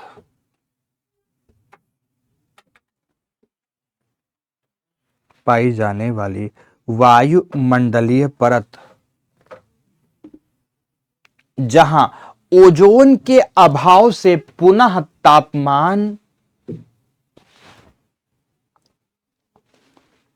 जहां ओजोन के अभाव से पुनः तापमान में गिरावट आती हुई, पुनः तापमान में गिरावट आती हुई, गिरावट आती हुई -110 डिग्री सेल्सियस, -85 से 110 है पर आप ऐसा लिखो, -110 डिग्री सेल्सियस तक पहुंच जाती है। -85 से -110 डिग्री सेल्सियस तक पहुंच जाती है। पूर्ण विराम। अति निम्न तापीय दशा में,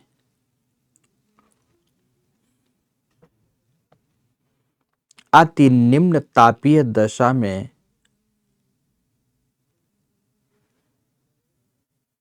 तापीय दशा में यहां पाए जाने वाले, यहां पाई जाने वाली, यहां पाई जाने वाली अत्यल्प आर्द्रता भी, अत्यल्प, अत्यल्प का मतलब बहुत ही कम, अत्यल्प आर्द्रता भी संघनित होकर,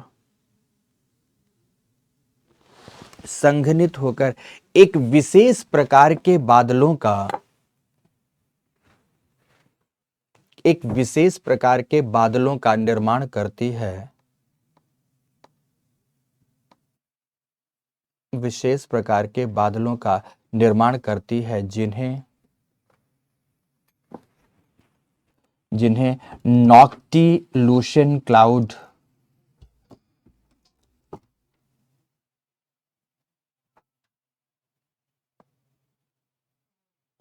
नॉक्टिलूशन क्लाउड कहा जाता है, जिन्हें नॉक्टिलूशन क्लाउड कहा जाता है, कहा जाता है। पूर्ण विराम। क्या कहा जाता है दोस्तों? नॉक्टिलूशन क्लाउड कहा जाता है। पूर्ण विराम। पैरा चेंज करो, लिखो वायुमंडल की सबसे कम तापमान वाली,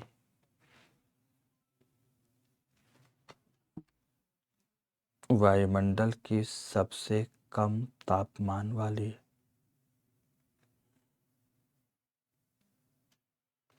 सबसे कम तापमान वाली,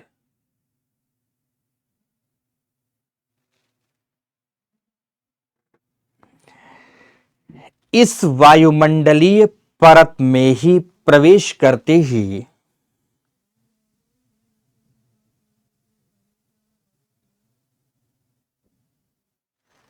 इस वायुमंडलीय परत में ही प्रवेश करते ही प्रवेश करते ही क्या हो जाता है दोस्तों? उल्का पिंड,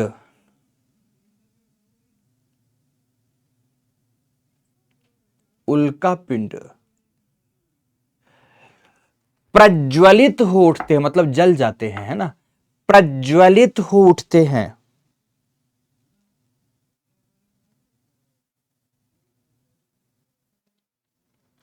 उल्का पिंड प्रज्वलित हो उठते हैं,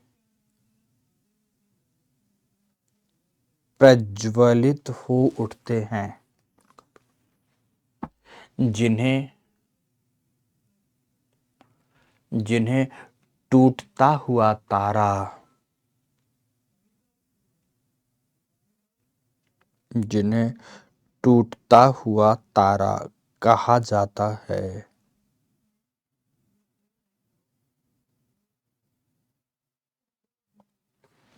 टूटता हुआ तारा कहा जाता है।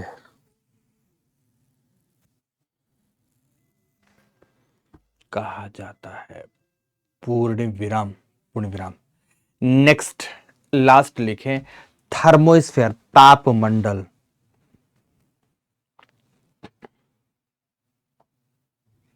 तापमंडल, थर्मोस्फेयर, डैश देकर लिखेंगे। वायुमंडल की सर्वाधिक ऊंचाई वाली परत,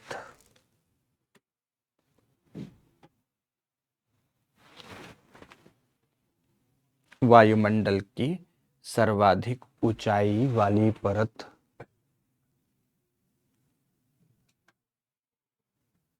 जिसकी अवस्थिति मध्य सीमा से, मतलब मेसोपॉज से,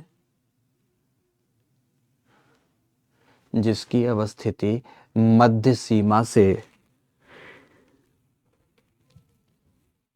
वायुमंडल के बाहरी छोर तक पाई जाती है। छोर या किनारा कुछ भी कह दे, वायुमंडल के बाहरी छोर तक पाई जाती है।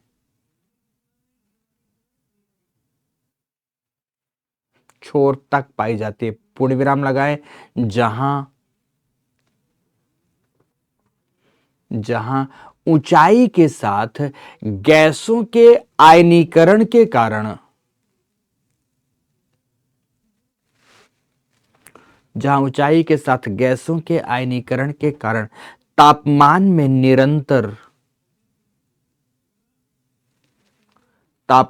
निरंतर वृद्धि होती जाती है।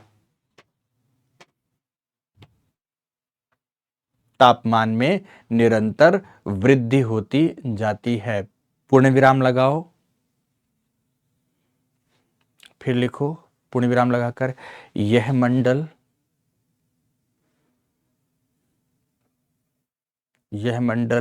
दो आंतरिक परतों में विभाजित है। दो आंतरिक परतों में विभाजित है। चंचल बेटा, मैं पीछे की लाइन समझ नहीं पाऊंगा बेटा, बाद में लिख लेना। दो आंतरिक परतों में, यह मंडल दो आंतरिक परतों में विभाजित है। विभाजित है। नंबर 1 या ए बी कर दो कुछ भी, आयन मंडल, तो नंबर 2 बहिर्मंडल।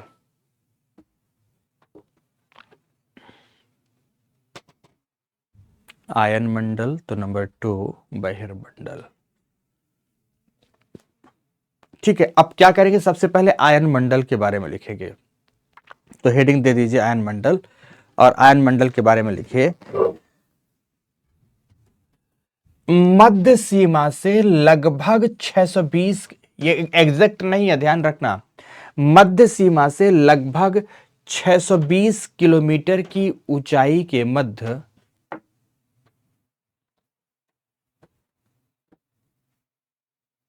सीमा से लगभग 620 किलोमीटर की ऊंचाई के मध्य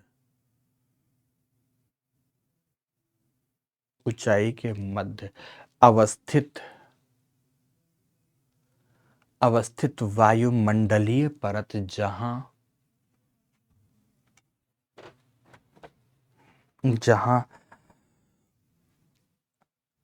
सूर्य तप में उपस्थित उच्च जहां सूर्य तप में उपस्थित उच्च ऊष्मीय विकिरण के प्रभाव से उच्च ऊष्मीय विकिरण के प्रभाव से गैसें आयनित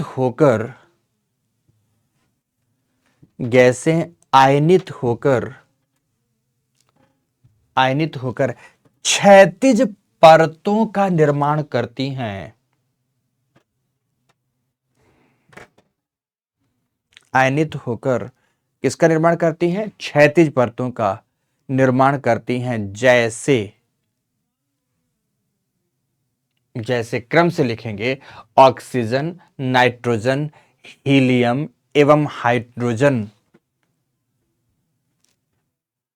ऑक्सीजन, नाइट्रोजन, हीलियम एवं हाइड्रोजन की क्रमिक क्षैतिज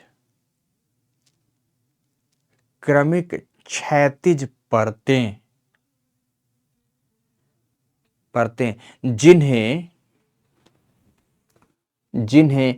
DEFG लेयर के नाम से भी, 4 परतें हैं, DEFG लेयर के नाम से भी जानते हैं। पूर्ण विराम लगाकर लिखें डी लेयर, या डी सिंपल लिखते चलेंगे। डी को स्पोरेडिक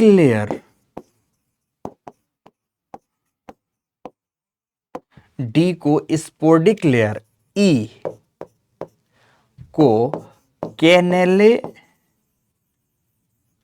हैविसाइड लेयर, एफ को एप्लेटन लेयर,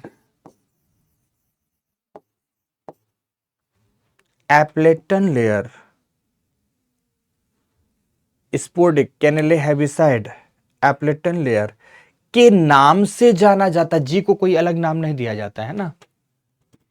एप्लेटन लेयर के नाम से जाना जाता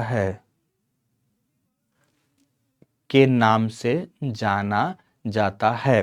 पूर्ण विराम लगाएं, पैरा चेंज करें। आयन मंडल की 3 महत्वपूर्ण विशेषताएं हैं।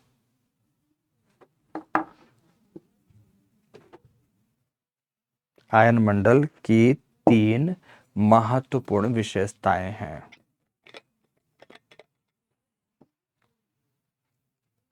अब क्या 3 महत्वपूर्ण विशेषताएं हैं? सबसे पहला लिखो, पहला फर्स्ट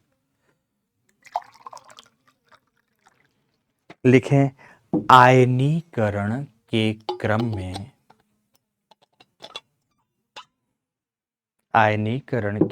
में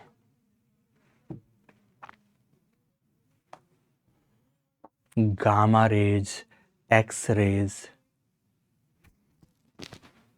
आयनीकरण के क्रम में गामा रेज, एक्स रेज तथा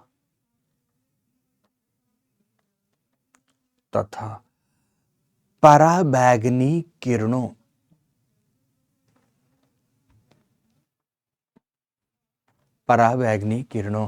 का अवशोषण या परावर्तन हो जाता है।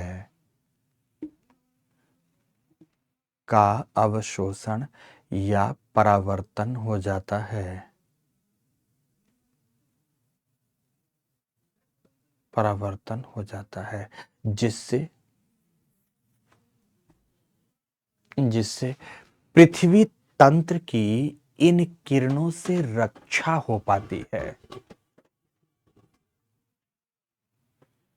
पृथ्वी तंत्र की इन किरणों से रक्षा हो पाती है।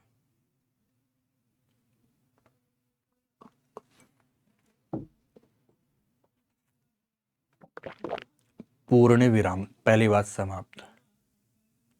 दूसरी बात लिखो, सेकंड लिखो, ध्रुवीय चुंबकीय प्रभाव के कारण, ध्रुवीय चुंबकीय प्रभाव के कारण ध्रुवों के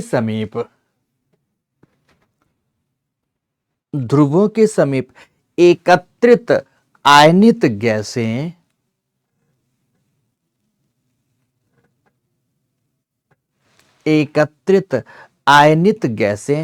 रात्रिकालीन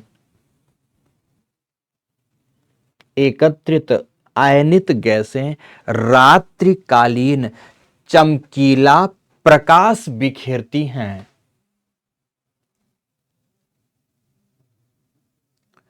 रात्रिकालीन चमकीला प्रकाश बिखेरती हैं, जिसे ऑरोरा कहते हैं, जिसे ऑरोरा कहते हैं। पूर्ण विराम लगाएं। उत्तरी ध्रुव के समीप, उत्तरी ध्रुव पर, उत्तरी ध्रुव पर यह नारंगी, गुलाबी, लाल, नारंगी, गुलाबी, लाल, नीला, आसमानी चमकीला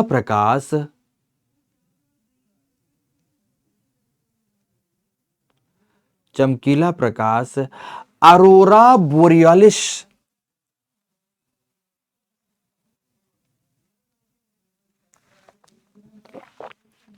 अरोरा बोरियोलिस कहलाता है,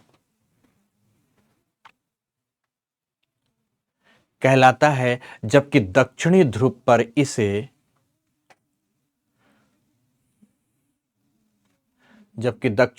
पर इसे अरोरा ऑस्ट्रालिस कहते हैं।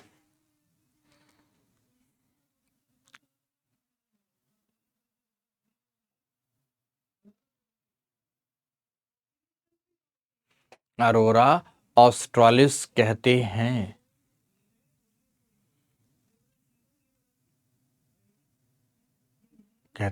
पूर्ण विराम। अब तीसरा बिंदु लिखो,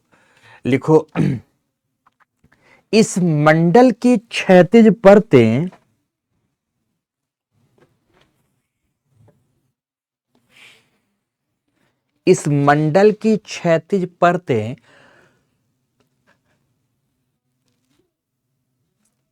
पृथ्वी से छोड़ी गई रेडियो तरंगों को, किसी भी रेडियो स्टेशन से, है ना, तो पृथ्वी से छोड़ी गई रेडियो तरंगों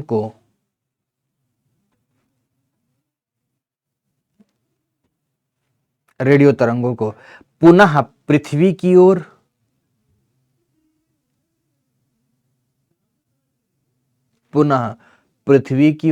वापस लौटाकर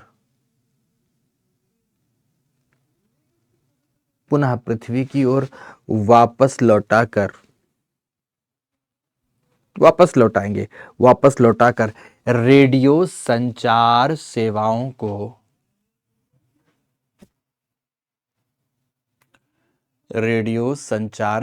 को सुलभ बनाती हैं। अगर यह ना होती तो रेडियो संचार सेवा होता ही ना। सुलभ बनाती हैं,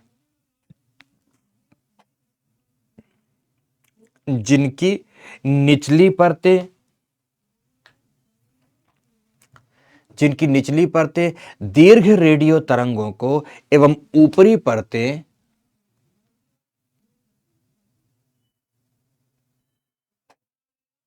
निचली परतें दीर्घ रेडियो तरंगों को एवं ऊपरी परतें लघु रेडियो तरंगों को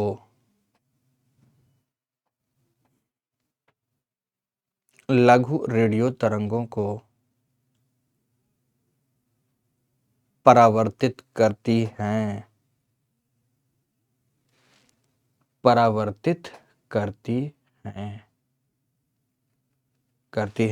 पूर्ण विराम इसकी ये विशेषताएं रही। ठीक है दोस्तों, आयन मंडल की। तो अब लास्ट लिखो आप बहिर्मंडल, एक्सोस्फेयर,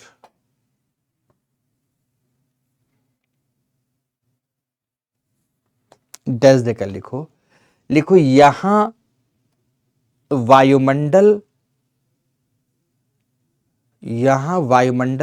का घनत्व घटता हुआ अति विरल हो जाता है।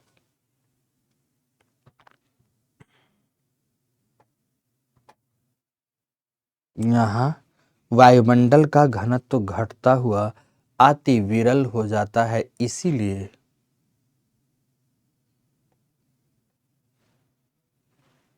वायुमंडल का घनत्व घटता हुआ अति विरल हो जाता है, इसीलिए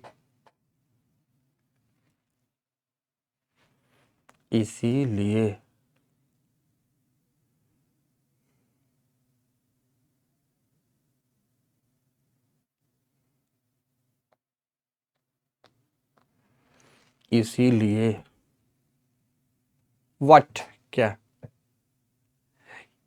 इस मंडल के उच्च तापमान के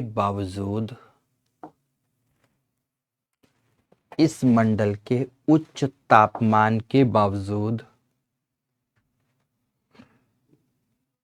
तापमान तो बहुत अधिक होगा के बावजूद महसूस नहीं किया जाता। अगर यहां ले जाकर आपको छोड़ दे तो आपको तापमान महसूस नहीं होगा, क्योंकि तापमान को एब्जॉर्ब करने वाला कोई ऑब्जेक्ट रहते नहीं, पर आप बच्चों नहीं, ध्यान रखना, महसूस नहीं किया जाता। पूर्ण विराम लिखो इसकी ऊपरी सीमा,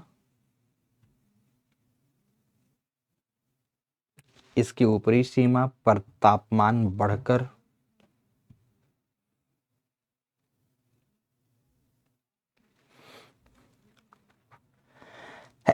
लगभग 6000 डिग्री सेल्सियस, सॉरी दोस्तों, लगभग 6000 डिग्री सेल्सियस तक पहुंच जाता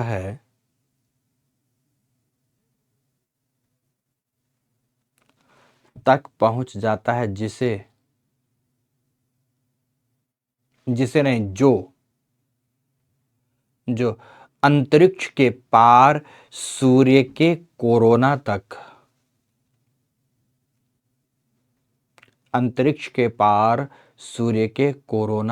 बना रहता है, पूर्ण विराम लिखिए यहां बिखरे हुए हाइड्रोजन के प्लाज्मा पाए जाते हैं।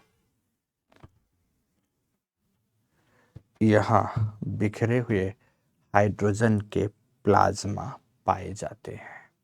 पूर्ण विराम, बात समाप्त। अब इससे किसी का कोई प्रश्न हो तो पूछो, अन्यथा हम आगे बढ़े। यहां से किसी का कोई प्रश्न?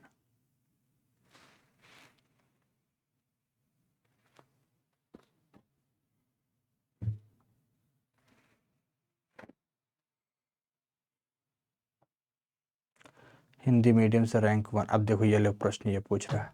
अब इन प्रश्नों के चक्कर में फिर से वाजिब प्रश्न रह जाते, समझ तो आता नहीं। रैंक क्यों नहीं आता? इसलिए कि तुम जैसे बच्चे, इसलिए नहीं आता बेटा। सौरभ कुमार, बुरा लगे मेरी बात तो बहुत अच्छा, खुश हो जाना।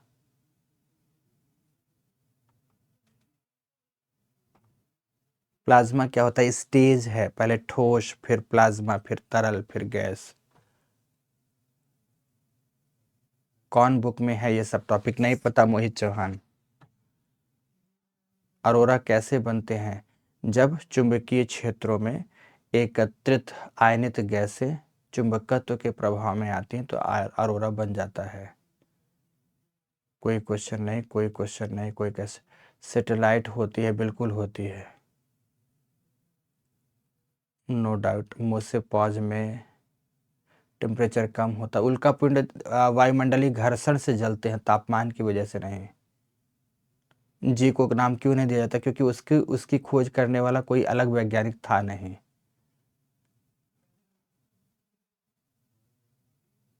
ह्यूमन लाइफ के लिए सारे वायुमंडल महत्वपूर्ण है, सारे मंडल।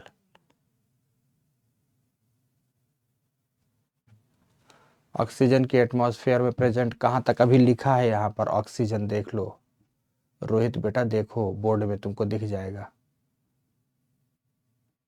फर्स्ट अटेम्प्ट कैसे निकाला जाए? पढ़कर। डायग्राम समझा दिया विस्तार में, तो शॉर्ट में समझने की क्या जरूरत है, वही बात लिखा लिया।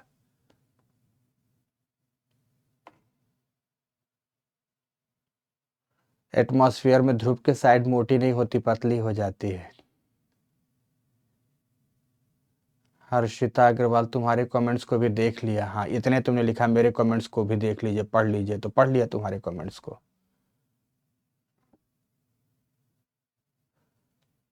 विश्व प्रताप, इसलिए कि यहाँ पर नॉर्मल लैप्स रेट काम करता है।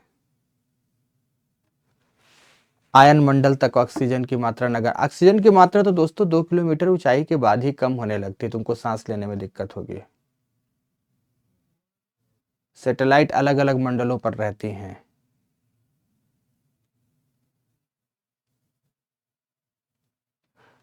उर्मिला, इससे ज्यादा स्पीड लिखाएंगे तो बाकी सबको हवा नहीं लगेगी। हाँ, जैसा मैंने लिखा है वैसे एग्जाम में लिखना है। मैंने प्लाज्मा की अवस्था को देखा, देखे होगे, ठीक है।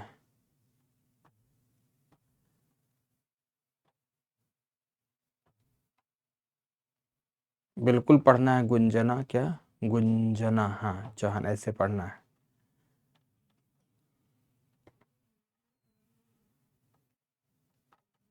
ओके, चलो। तो कुल मिलाकर ये प्रश्न थे। कोरोना का मतलब सूर्य का बाहरी परिमंडल है।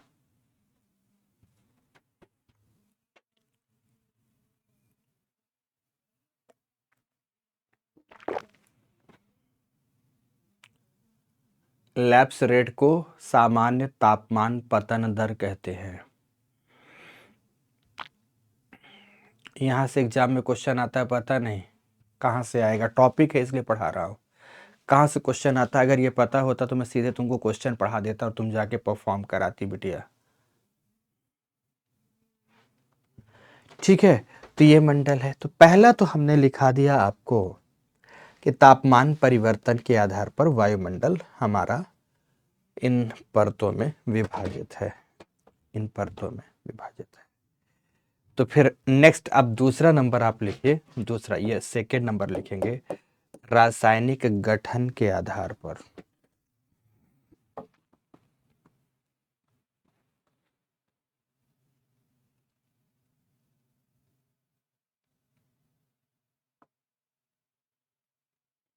रासायनिक गठन के आधार पर, ठीक है, इसको लिखेंगे। तो लिखेंगे इस आधार पर हमारा वायुमंडल, इस आधार पर हमारा वायुमंडल दो परतों में विभाजित है, सममंडल, जिसको इंग्लिश में बोलेंगे होमोस्फेयर, और नंबर 2 विषम मंडल,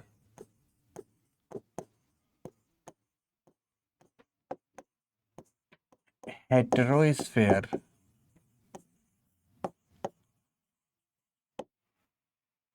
सममंडल और विषम मंडल दो मंडलों में विभाजित है।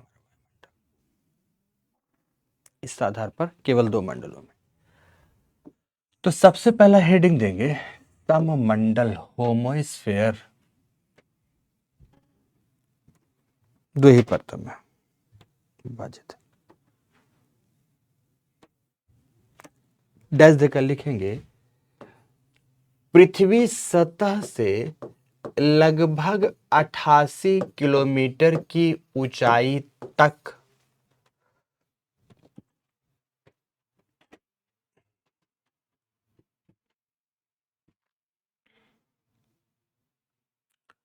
पृथ्वी सतह से लगभग 88 किलोमीटर की ऊंचाई तक पाई जाने वाली परत जिसमें जिसमें गैसों के स्थिर अनुपात का नियम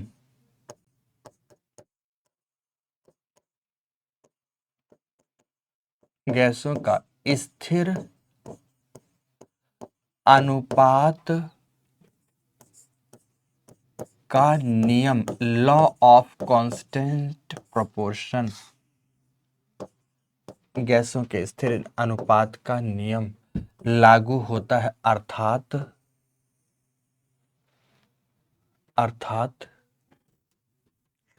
ऊंचाई के साथ जाने में इसका मतलब क्या है अर्थात ऊंचाई के साथ जाने में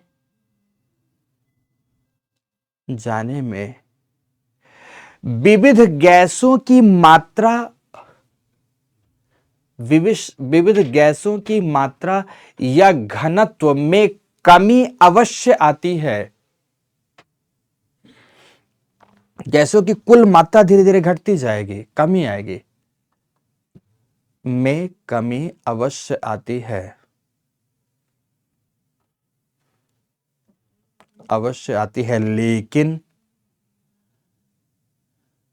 लेकिन नाइट्रोजन ऑक्सीजन आर्गन जैसी नाइट्रोजन ऑक्सीजन आर्गन हीलियम जैसी स्थायी गैसों का अनुपात जैसे मैंने बताया था नाइट्रोजन 78%, ऑक्सीजन लगभग 20.8%, आर्गन 0.93%। अनुपात जो बताया था अनुपात लगभग समान बना रहता है। अनुपात समान होगा, मात्रा कम अधिक भले हो सकती है लेकिन अनुपात क्या होगा समान बना रहेगा, प्रोपोर्शन समान बना रहेगा, अनुपात समान बना रहता है। इसीलिए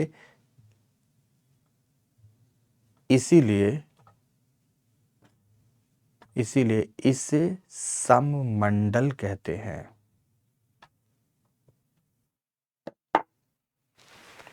इसीलिए इसे सममंडल कहते हैं, होमोस्फीयर कहते हैं।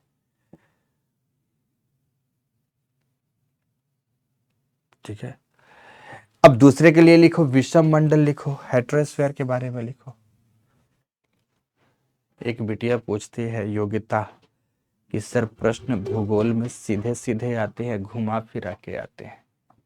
बेटा खूब घुमा फिरा के, टेढ़े मेढ़े, उल्टे सीधे, आगे पीछे, ऊपर नीचे, सब प्रकार के आते हैं, सब प्रकार के, जैसा जैसा तुम सोच सकते हो वैसे वैसे प्रकार के आते हैं। तो क्या लिखा आपने, विषम मंडल, हेट्रोस्फीयर। अब ये कहां है तो डैश देकर लिखेंगे,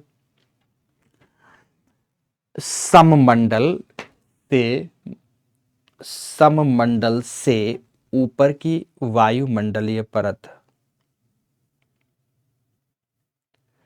सममंडल से ऊपर की वायुमंडलीय परत,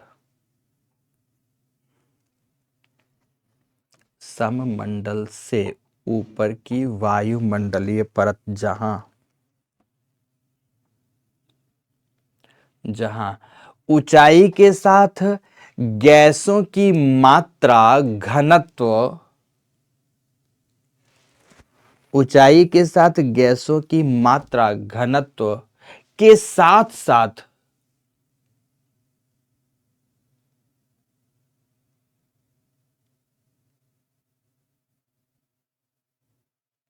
के साथ साथ अनुपात में भी परिवर्तन देखने को मिलता है। अनुपात में भी परिवर्तन देखने को मिलता है। लिखो यहां गैसों की क्षैतिज परतें पाई जाती हैं। यहां गैसों की क्षैतिज परतें पाई जाती हैं। परतें पाई जाती हैं जिसकी प्रत्येक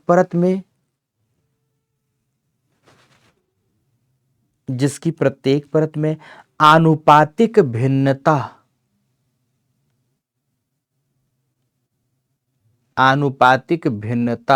देखने को मिलती है।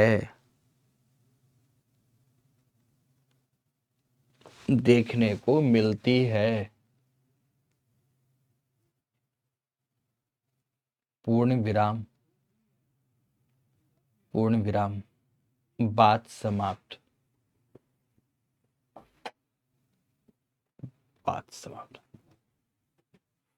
ठीक है, ये दोस्तों, तो ये मंडल हो गया। तो इतनी परतों में वायुमंडल हमारा विभाजित है इस आधार पर। अब इसके बाद बारी आती है वायुमंडल का महत्व।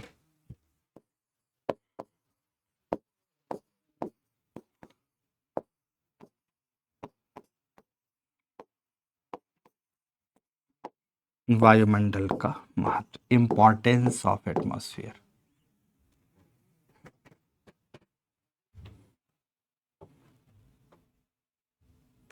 अब इसमें लिख दो वायुमंडल का महत्व राजेश मिश्र को नहीं पता।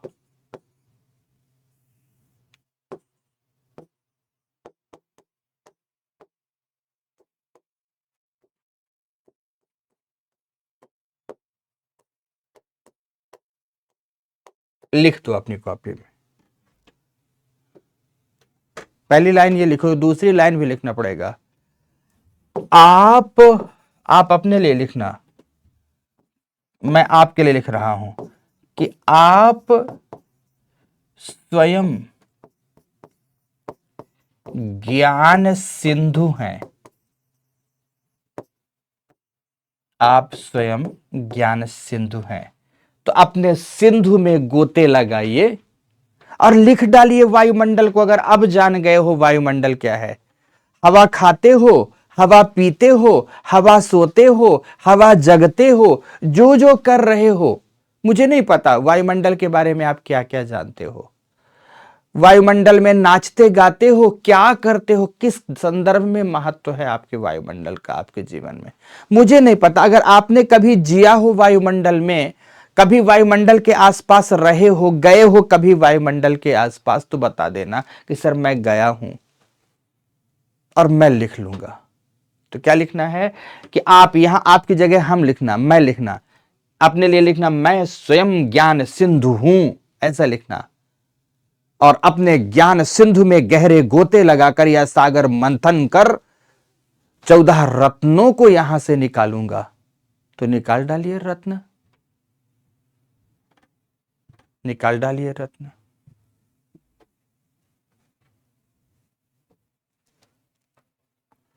ठीक है। हाँ, ये जरूर है कि ये रत्न निकालने के क्रम में देवासुर संग्राम की भी संभावना रहती है। तो आप आजकल तो देव कम, आसुरी शक्तियां, आसुरीय शक्तियां ज्यादा बढ़ गई हैं। तो आसुरी शक्तियां बढ़ेंगी तो फिर वही है, निकलेगा अमृत। अगर तो अमृत कलश लेकर असुर लोग भागेंगे। तो अब दिक्कत यह है कि अब विष्णु मोहिनी स्वरूप लेकर उस कुंभ को छुड़ाने के लिए आएंगे नहीं, अमृत कुंभ को छुड़ाने के लिए। तो अब देख लो कैसे आपको संतुलन बनाना है। अब उन बच्चों के लिए मैं क्या बताऊं जो पूछ रहे सर वायुमंडल क्या होता है, अब उन्हें क्या बताऊं मैं कि वायुमंडल का महत्व क्या है। उनके लिए तो बस ईश्वर इन बेचारे निरीह प्राणियों को माफ करने धरती में पैदा तो हो गए हैं, पर इन्हें ये बड़े अबोध हैं, गलती से कहीं पैदा हो गए। इन्हें कुछ नहीं पता इस भौतिक लौकिक जगत के बारे में। ये पारलौकिक मानव हैं। इन्हें पारलौकिकता का ज्ञान तो है, पर लौकिकता का बिल्कुल ज्ञान नहीं। इसलिए तुम इन्हें अपने चरणों में शरण प्रदान करना, ताकि इन्हें एकदम मोक्ष प्राप्त हो जाए, जन्नत प्राप्त हो जाए इन्हें।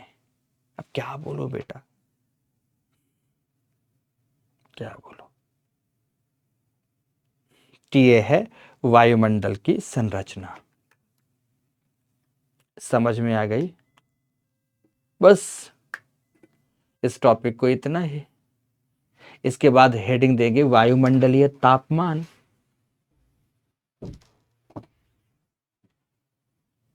इसके बाद एक बच्चा लिख रहा है कि सर गलती से मिस्टेक हो गई, तो यही उम्र है, कर ले। गलती से मिस्टेक हो गई तो आगे की भी तो लाइन है कि यही उम्र है, कर ले। गलती से मिस्टेक, तो ये उम्र ही है गलती से मिस्टेक करने की, तो कर ले। ठीक है। हाँ, चलो, मैं शायद अब इस कक्षा को ले पाने में असमर्थ हूं, वायुमंडल का महत्व बता पाने में। तो मैं अपनी असमर्थता को स्वीकार करता हूं। आप चाहें तो संस्था को इस बात का मैसेज लिखकर भेज सकते हैं कि इस टीचर को आता वाता कुछ नहीं है, वायुमंडल का महत्व भी नहीं बता पाया, ये क्या है, तो आगे क्या पढ़ाएगा। तो चाहो तो आप ये कर लो, या आप ये समझ लो कि मैंने आपको ये ना कुछ सी चीज जिसे आप दिन रात जीते खाते सोते पीते जो भी आप रहते हो, समझ रहे हो कि इसका हमारे जीवन में क्या महत्व है, तो आप स्वयं लिखने की कोशिश करोगे। समझ लो, ये मैंने आपको होमवर्क दिया है। 5-10 बिंदु जो भी आपको मन करे, 10 बिंदु कम से कम महत्व में लिखिएगा, तो लिख डालिएगा। मैं आज यहीं इसी बात के साथ इस कक्षा की समाप्ति करता हूँ। जरूरत नहीं है आज दूसरे टॉपिक को छेड़ने की। कल हम लोग टॉपिक पढ़ेंगे वायुमंडलीय तापमान का। क्लास की समाप्ति करते हैं दोस्तों। मिलेंगे कल पुनः अपने एकदम नियत समय पर। धन्यवाद, बहुत बहुत धन्यवाद।